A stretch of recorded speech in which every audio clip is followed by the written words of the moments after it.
com emoção mesmo, né? Que tem que ser quando nós pensamos sobre a vida e a morte, sobre a eternidade, sobre o relacionamento com Deus. Relacionamento com Deus é o fato mais importante durante o tempo que estamos aqui, nesse planeta, nessa terra, e no período de vida que vivemos. Alguns, pela sua robustez, chegam aos 100 anos de idade, né? até mais. Mas é um período pequeno, perto de toda a eternidade. E como será terrível passar uma eternidade sem Cristo, sem salvação. Imaginem, né? O sofrimento por um ano é bom? Não. Por 2 anos é bom? Por 10 anos é bom? Sabe, pelo menos tem fim, né? 10 anos passou, encerrou-se.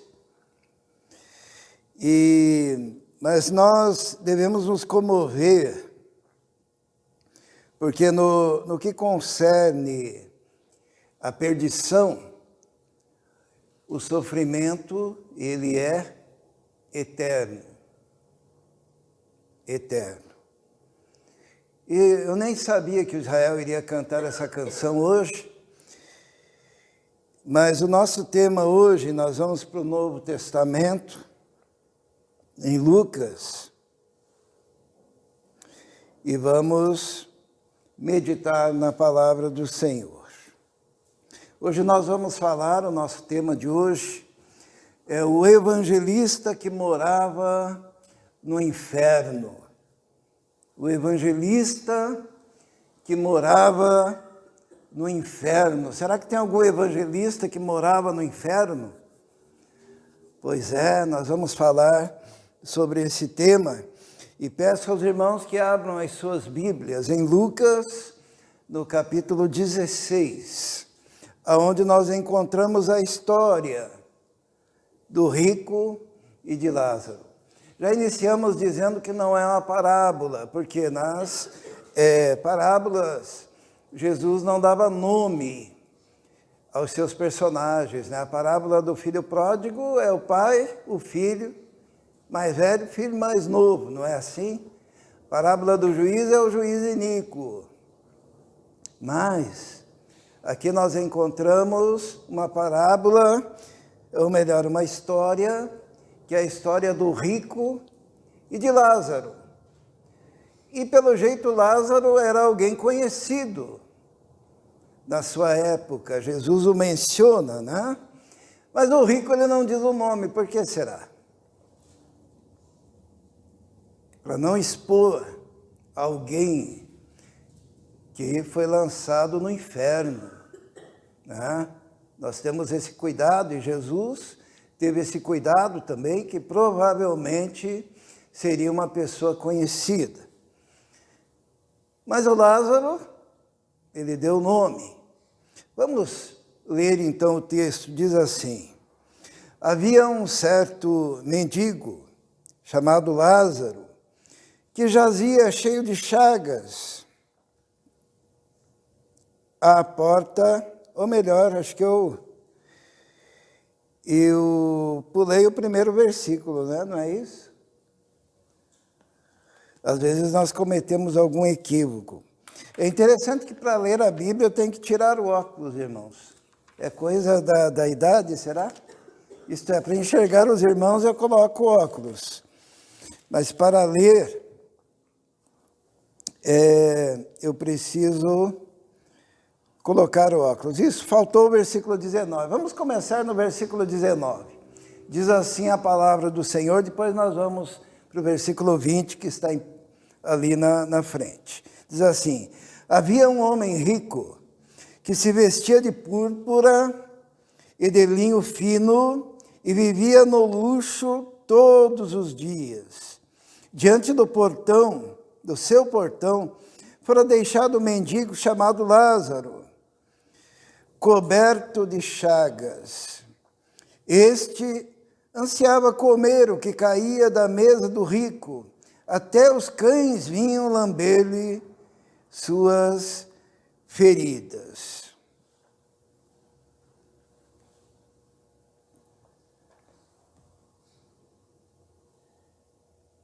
E aconteceu que morreu o mendigo e foi levado pelos anjos para o seio de Abraão.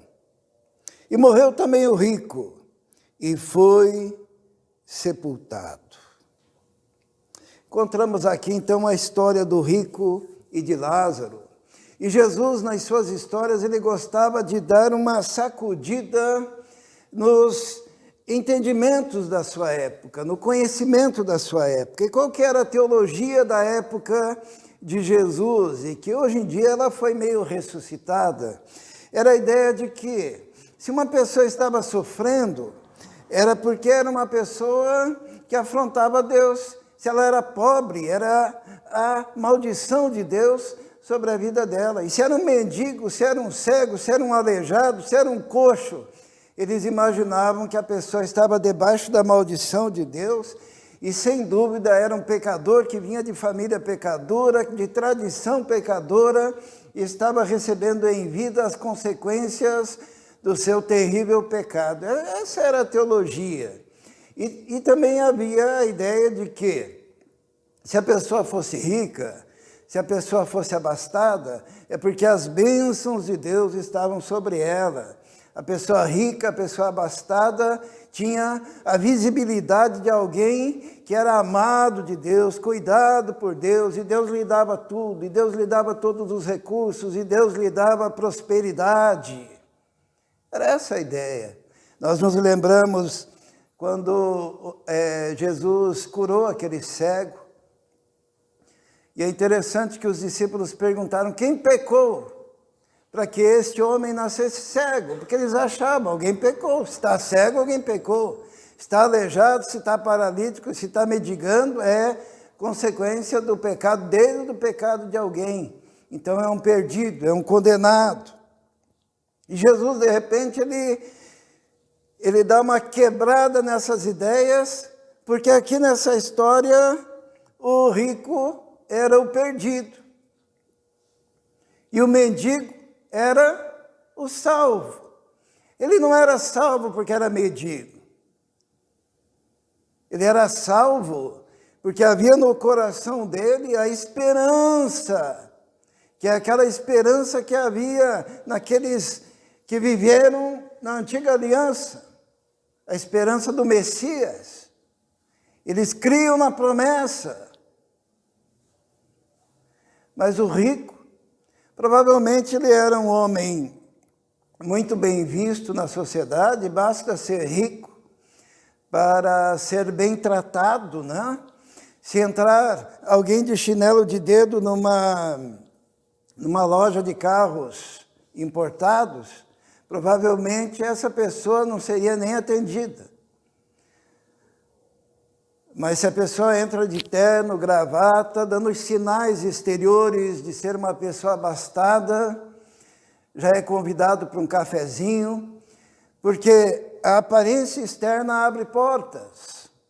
E este homem era um homem que provavelmente, este homem rico, vivia na sinagoga.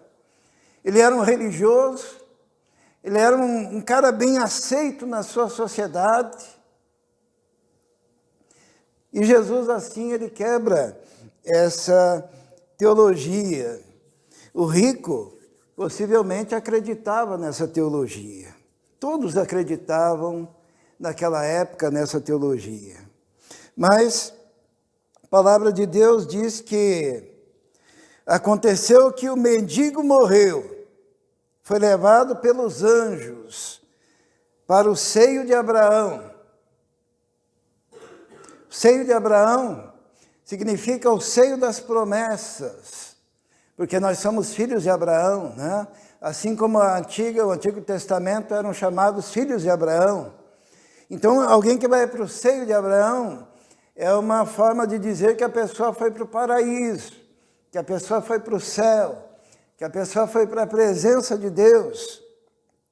E aquele mendigo morreu, e os anjos vieram e levá-lo até o seio de Abraão.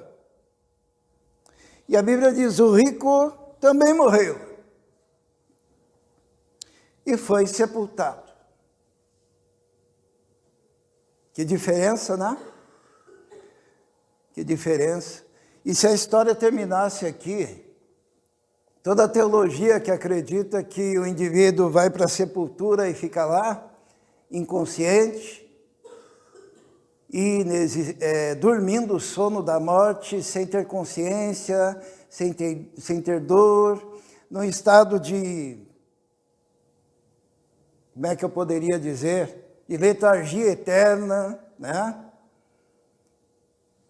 Porque assim muitos acreditam que quando a gente leva um defunto, um cadáver até o cemitério, nós participamos agora recente de um sepultamento da ex-sogra, da Marilda, muito querida por ela, morou do lado da casa durante muito tempo, né, numa das casas da Marilda. Ela foi colocada lá naquela gaveta, mas o que foi colocado ali foi o seu corpo. Se a história terminasse aqui, Jesus estaria dizendo, olha, os salvos vão para o seio de Abraão, e os ímpios vão para o caixão, para a cova, para a sepultura. Mas o que vai para a sepultura, na verdade, é apenas o corpo da pessoa, né? Esse corpo que vai deteriorar, que vai ser comido por bichos, né? Quando nós abrimos uma sepultura, normalmente encontramos dentes, o esqueleto, o cabelo, a barba, né? Que não deteriora tão rapidamente, mas o corpo, né? Ele simplesmente é corruptível, deteriora-se, e assim no final tudo se deteriora. O rico foi sepultado.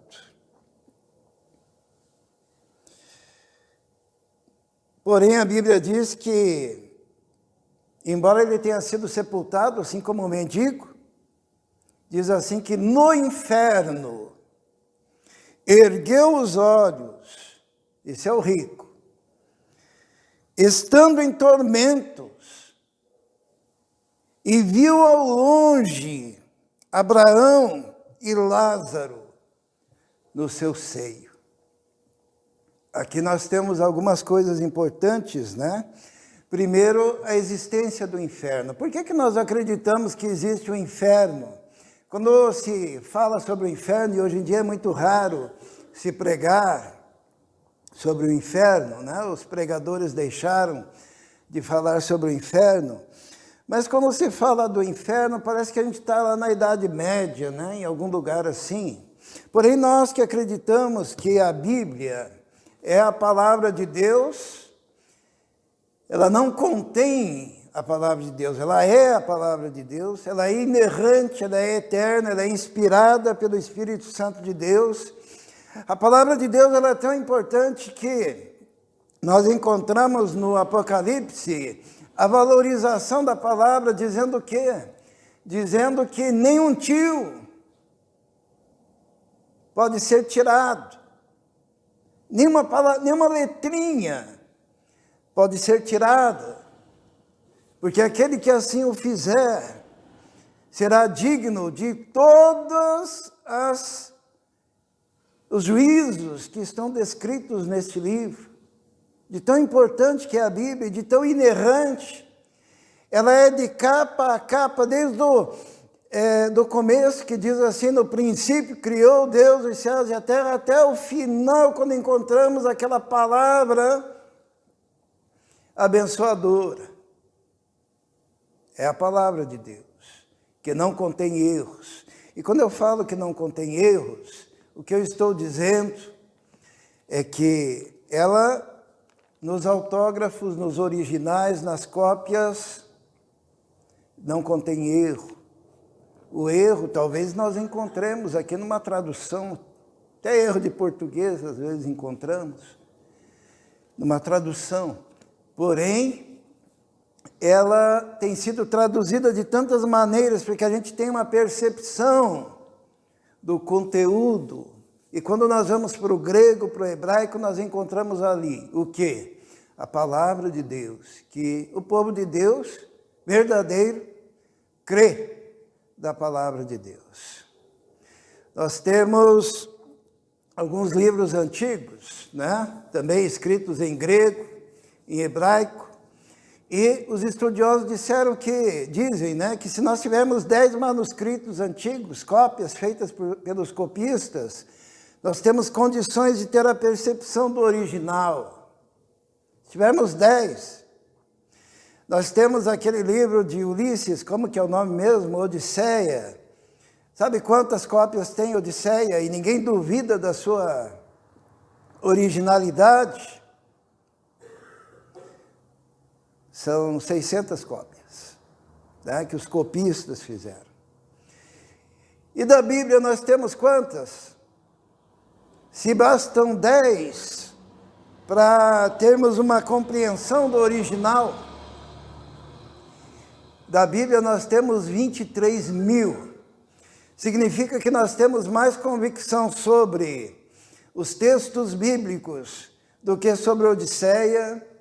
Nós temos mais convicção e documentos históricos sobre a existência real de Jesus do que a existência de Sócrates, Platão, Aristóteles, porque a quantidade de documentos é infinitamente superior, atestando serem escritos da época ou próximos daquela época, e através dos seus copistas, e através de uma linha histórica que atesta a sua originalidade. Assim nós temos a Bíblia, e cada palavra que está contida no livro sagrado é palavra de Deus. Se você não crê nisso, você não crê em nada. Se um versículo da Bíblia você pegar e dizer isso não é, você está rejeitando toda a Bíblia, toda a palavra de Deus. E nós encontramos aqui então na palavra de Deus e falamos sobre o inferno, porque o inferno ele é descrito muitas vezes e com detalhes. E a pessoa que mais descreveu como é o inferno, quem foi? Na Bíblia. Que mais usou esse termo, que mais descreveu, que mais tinha condições de dizer da sua existência, que um dia inclusive foi até lá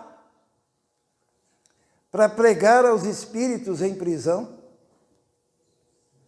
A pessoa que mais falou sobre o inferno. Ou Jesus estava mentindo, ou Jesus estava usando metáforas, ou Jesus estava tentando colocar medo na cabeça dos seus ouvintes. Jesus foi aquele que anunciou a existência real de um lugar.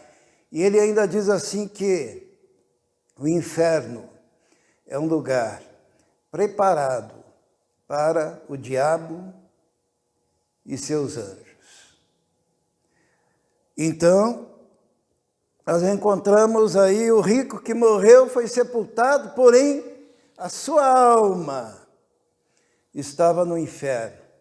E nós encontramos Lázaro, que estava no paraíso, no seio de Abraão. Até essa parte da história já era um motivo muito contundente para Jesus ser apedrejado, né? É a mesma ideia do bom samaritano. Será que o judeu achava que existia algum bom samaritano? Na parábola do bom samaritano, lembram-se? Jesus ele gostava de provocar. O judeu detestava, odiava os samaritanos. E achava que só existia coisa ruim na vida do samaritano. E Jesus pega e prega assim, olha, eu quero contar a história do bom samaritano, aquele samaritano que socorreu aquele que tinha sido assaltado. E aquilo lá também era motivo para ele ser duramente criticado.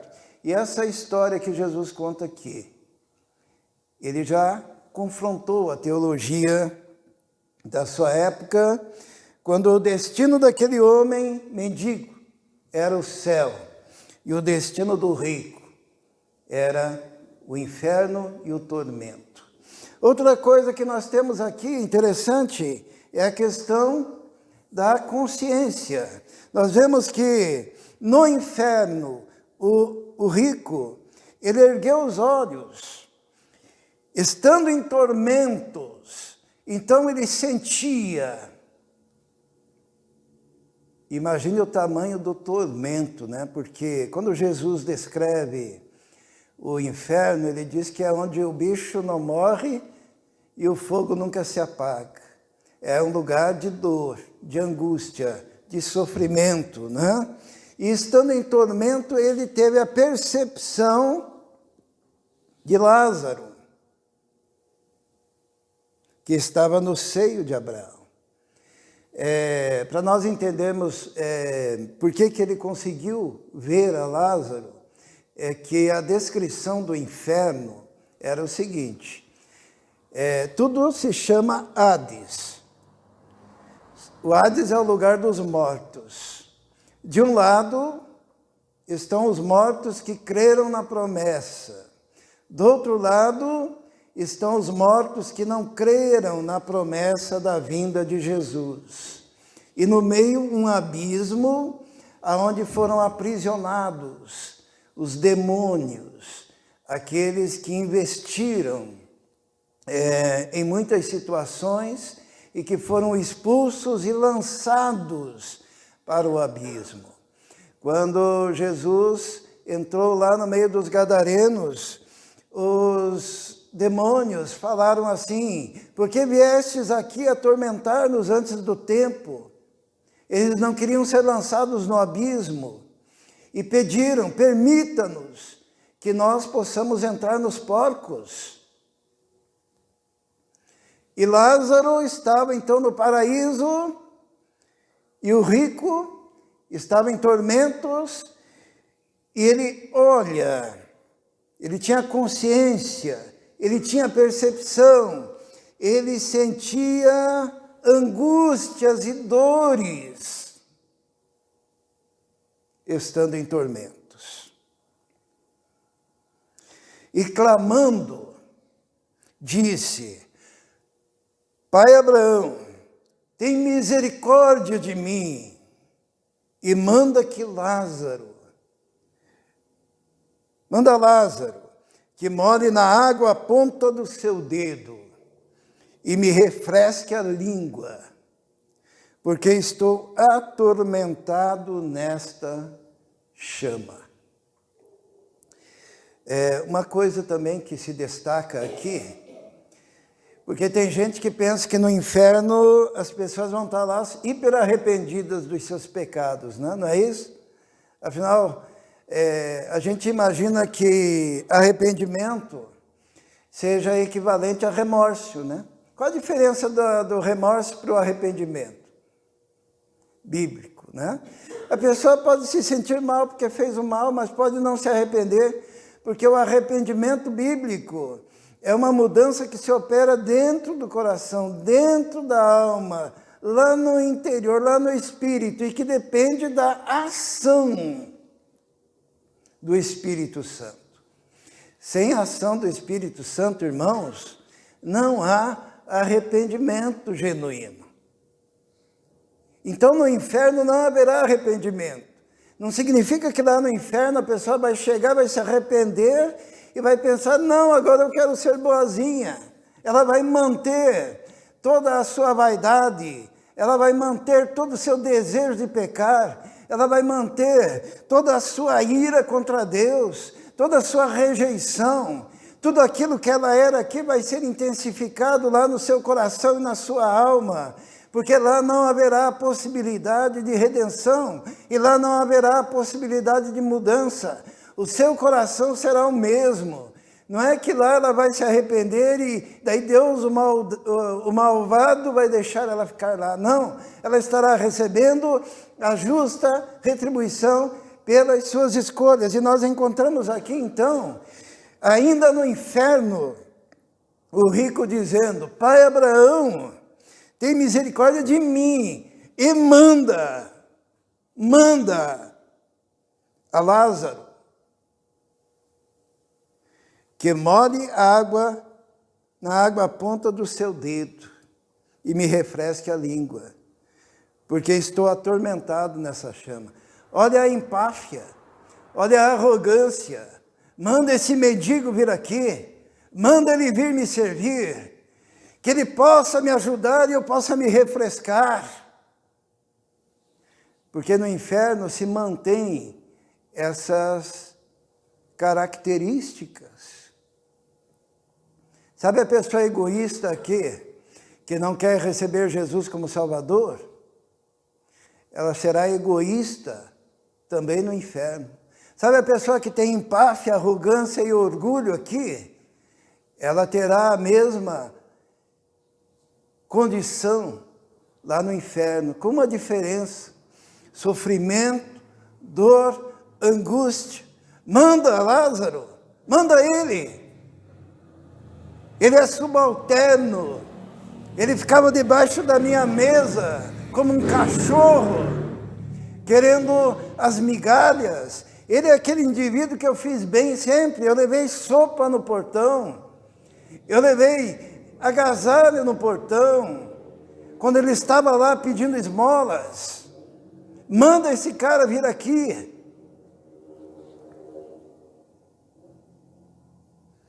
Disse, porém, Abraão: filho,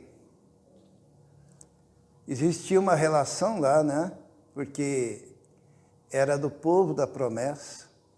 Significa que não importa você ser do povo da promessa, não importa você ter nascido num lar evangélico, não importa você ter a vida inteira a possibilidade de ter lido a Bíblia, não importa você ter vivido num métier cristão, não importa você ter vivido a vida toda numa sinagoga, não importa você conseguir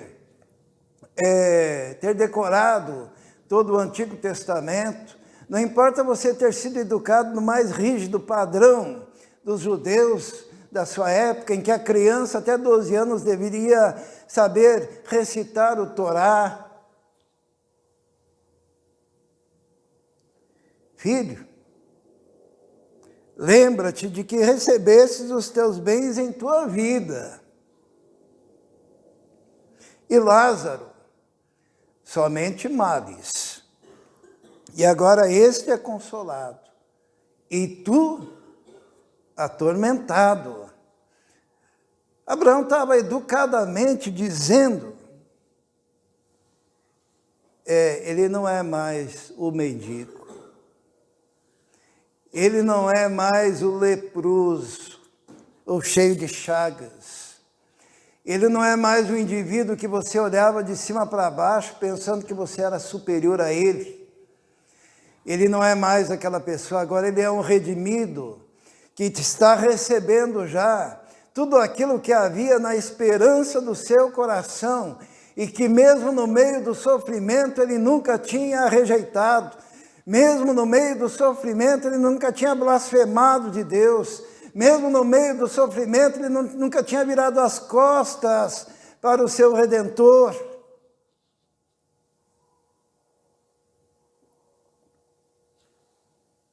Você recebeu os seus bens em vida. E muita gente que faz esse investimento, né? Eu quero os meus bens em vida, eu quero curtir, usufruir, eu quero ficar rico, eu quero ter um carro excepcional, uma casa, uma mansão, eu quero viajar pelo planeta todo, eu quero visitar todos os pontos turísticos que eu possa, eu quero me regalar. Mas Jesus, ele diz assim, que a vida do homem não consiste na abundância daquilo que ele possui.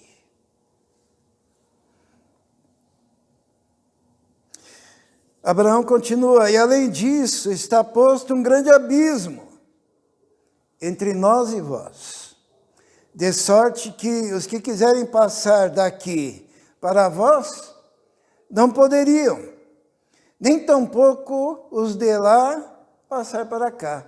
Aquele abismo, lembra o que eu falei? Aquele abismo. É impossível quem morreu e foi para o inferno atravessar o abismo e ir para o céu. Ou aquele que foi para o céu, ir até lá para fazer alguma obra de bondade. É selado um destino que é eterno. É selado um destino que não terá fim. É selado um destino que não tem subterfúgios, que nem a mente humana, com toda a sua capacidade de dar um jeitinho para as coisas, lá não vai existir isso. Há um grande abismo, os que quiserem passar daqui para vós não poderiam, nem tampouco os de lá passar para cá. Lázaro não pode ir aí, ele é remido, ele é transformado, ele é limpo. Agora ele é diferente. O que você queria receber, já recebeu em vida. Hoje ele é consolado.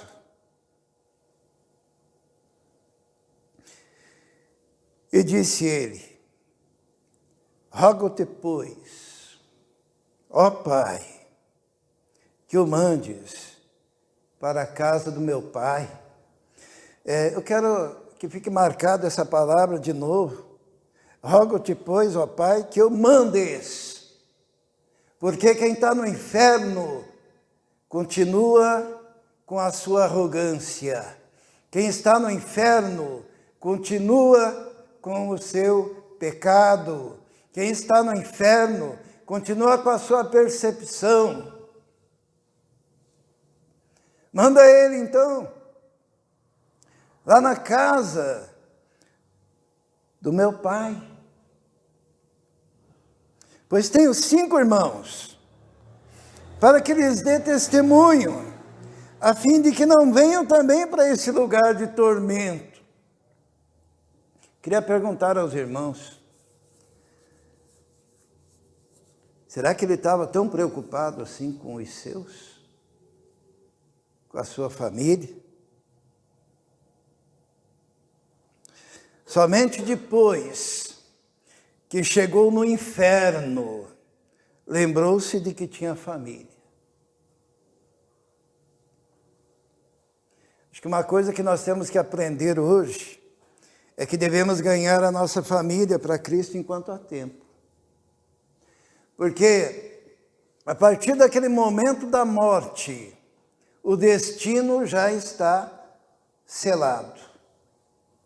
Isto é, enquanto você está vivo, você tem a oportunidade de aceitar Jesus e de rejeitar Jesus.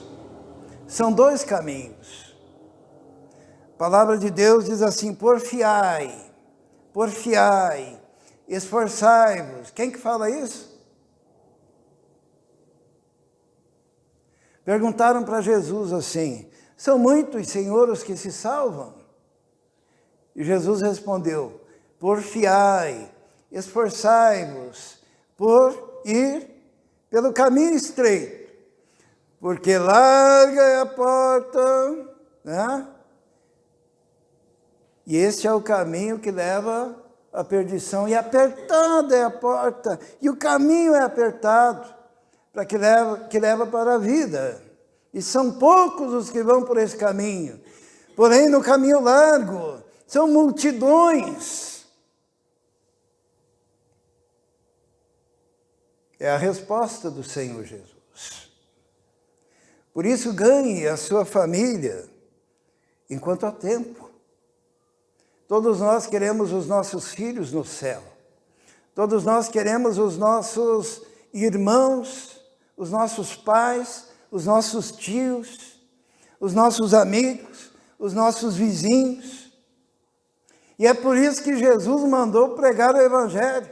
Ide por todo mundo, pregai o evangelho a toda criatura. E o que é o evangelho? É a boa nova de que existe salvação.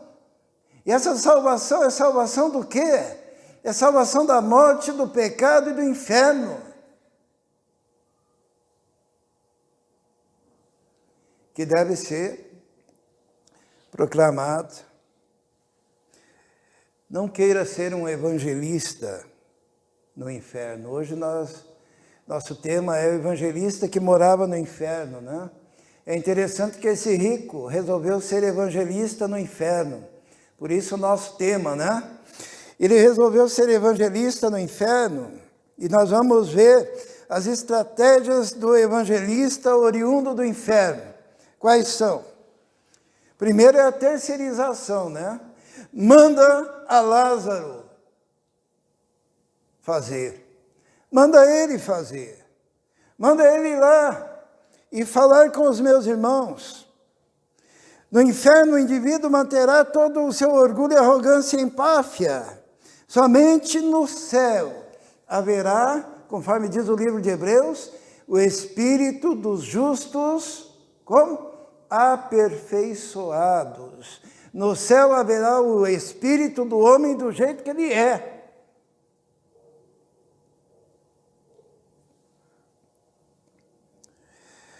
O texto diz assim: rogo-te, pois, ó Pai, que o mandes à casa do meu pai. Como que se processa a terceirização do evangelismo? É muito fácil.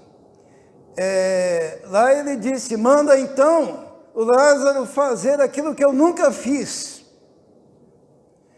E eu quero dizer que o evangelismo, ele não pode ser terceirizado. Quantas vezes nesses muitos anos do pastoreio, eu recebo pais dizendo assim para mim, pastor, o senhor não é pastor? Então vai lá, o meu filho está em pecado, o meu filho está cometendo erros, o meu filho está nas drogas, pastor, vai lá, resolve isso para mim, o meu filho foi por um caminho errado, a minha filha foi por um caminho errado, pastor.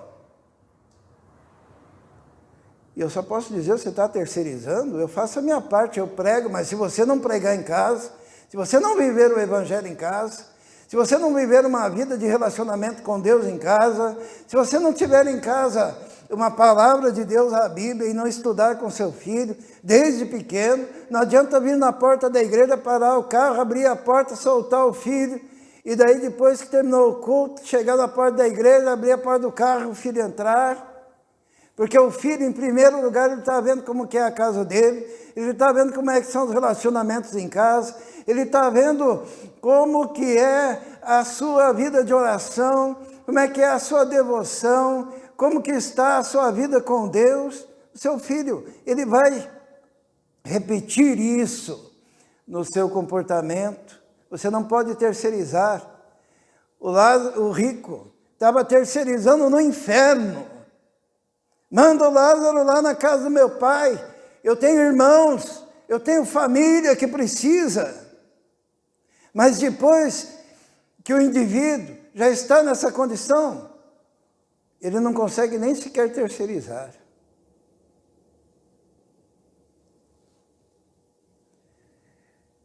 A vida dos seus, a vida de quem ama, de quem você ama, depende do teu joelho no chão, das tuas lágrimas diante de Deus, do teu jejum, da tua oração, da tua seriedade em relação à palavra de Deus.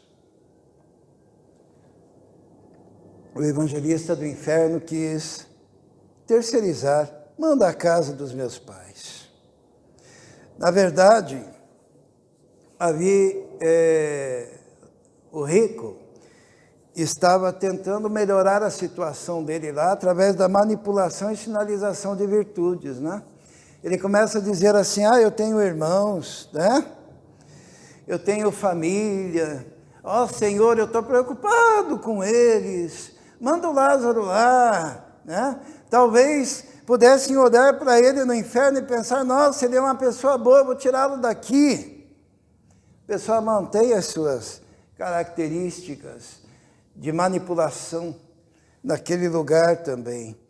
Ele diz, salva meus irmãos, manda o Lázaro lá, manda esse Lázaro. Pois tenho 5 irmãos, para que lhes dê testemunho.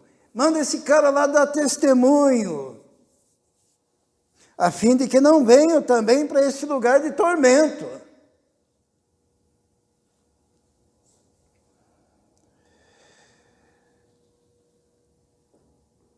O evangelista do inferno também substitui a palavra e a revelação. Ele começou a retrucar com Deus, né?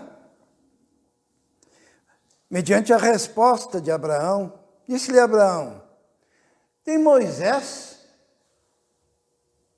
tem os profetas, que ouçam-nos. Daí ele diz, não, pai Abraão, mas se algum dentre os mortos fosse ter com eles, arrepender-se-iam. Porém Abraão lhe disse, se não ouvem Moisés e os profetas, tampouco acreditarão, ainda que algum morto ressuscite. É interessante isso, irmãos. Quando ele pediu para Lázaro sair lá do paraíso, voltar para a terra e ir evangelizar os seus irmãos, ele estava arrumando um meio substitutivo de evangelismo. E o que o pai Abraão diz? Olha, não adianta, porque ainda que Lázaro fosse lá, ainda que Lázaro voltasse e pregasse para os seus irmãos, não adiantaria. Sabe por que não adiantaria? Porque aprove a Deus salvar, mediante a revelação da palavra de Deus e a proclamação dessa palavra. Por isso Deus estabeleceu pastores, evangelistas, mestres, apóstolos, profetas. E se alguém não ouvir o que o pai Abraão chamou de Moisés e os profetas, se rejeitar a palavra, nem que um morto, nem que o espírito de um morto, nem que um Lázaro ressuscitasse só para vir pregar, nem assim essa pessoa poderia se converter. Por um motivo, só existe um caminho para que uma pessoa tenha a sua vida transformada e a sua morada no céu garantida. Qual que é esse caminho? Jesus. Jesus é a porta. Um dia Jesus falou assim, eu sou a porta. Eu sou a porta. Um dia Jesus estava numa casa, à porta, e diz a palavra de Deus que a noite já estava declinando, já estava escurecendo muito. E não é como hoje em dia que nós temos luzes nos postes, luzes elétricas. Quando ficava escuro naquela época, era um período de perigo, né? Era escuridão mesmo, eram trevas. Haviam as lamparinas dentro das casas. Mas mesmo assim, sabendo que Jesus estava ali, e mesmo diante do perigo, a palavra de Deus diz que àquela porta chegaram os paralíticos, os cegos, os leprosos, os endemoniados, os lunáticos, porque eles perceberam que o maior perigo estava em não ir até Jesus do que enfrentar toda aquela escuridão e aquelas trevas da noite. E no cair da noite, aqueles homens foram até Jesus. E a Bíblia diz que Jesus a todos recebeu, e Jesus curava, e Jesus libertava, e Jesus transformava.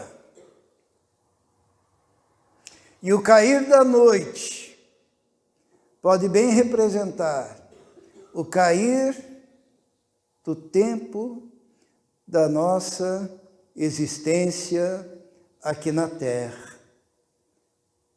E se nós formos sábios, nós vamos aproveitar que Jesus está à porta, e Ele é a porta. E a palavra também diz assim, que todo aquele que vier a mim, de maneira nenhuma lançarei fora. E aquele que invocar o nome de Jesus, esse será salvo. Hoje nós estamos falando da história de dois homens que seguiram rumos diferentes na sua existência. Um creu nas promessas e o outro rejeitou. Qual é a sua condição? Qual o caminho que você está escolhendo para a sua vida? Tem um hino que fala assim: ao findar o labor desta vida, quando a morte ao teu lado chegar, que destino há de ter a tua alma? Qual será no futuro o seu lar? Aonde você vai passar a eternidade? Será um susto. Quando morrermos, fecharmos os olhos. Quem tiver Jesus, naquele exato momento em que você fechou os olhos, você estará com Deus no paraíso. Naquele exato momento em que fechou os olhos para essa vida, você estará no lugar de tormentos, sem ter solução, sem saída, por toda a eternidade. Ao findar o labor desta vida, quando a morte ao teu lado chegar, que destino há de ter a tua alma? Qual será no futuro o seu lar? Feche os seus olhos. Quero te convidar agora, neste momento, a confessar Jesus. A palavra de Deus diz assim que se você o confessar diante dos homens, o Pai, o Filho, o confessará diante do Pai. Mas, porém, se você o negar diante dos homens, o Filho também o negará diante do Pai. Eu quero te dar uma oportunidade agora de confessar a Jesus diante dos homens, levantando uma de suas mãos em demonstração pública de que você está entregando a sua vida a Jesus e confessando a Jesus diante dos homens. É uma oportunidade que você tem de entregar o seu coração, a sua alma, a sua vida a Jesus, confessando Jesus como teu único e todo suficiente Salvador. Alguém que nunca fez isso e quer fazer hoje, entregue a sua vida a Jesus. Levante agora uma de suas mãos, em nome de Jesus. Faça isso.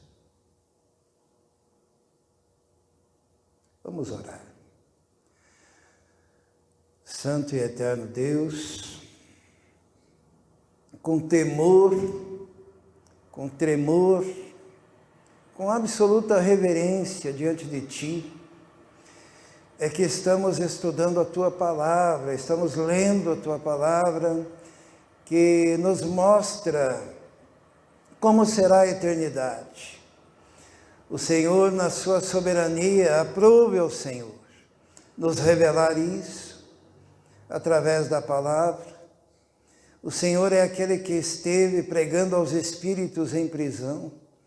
O Senhor é aquele que esteve neste mundo anunciando a salvação eterna, mas também falando do perigo da perdição eterna. Pedimos então, Senhor, por todos aqueles que ainda não tomaram esse passo, que hoje, ó Deus, ainda antes de dormir, possam falar contigo, entregando o coração a Ti. Nós te pedimos isso, em nome de Jesus. Em nome de Jesus. Amém.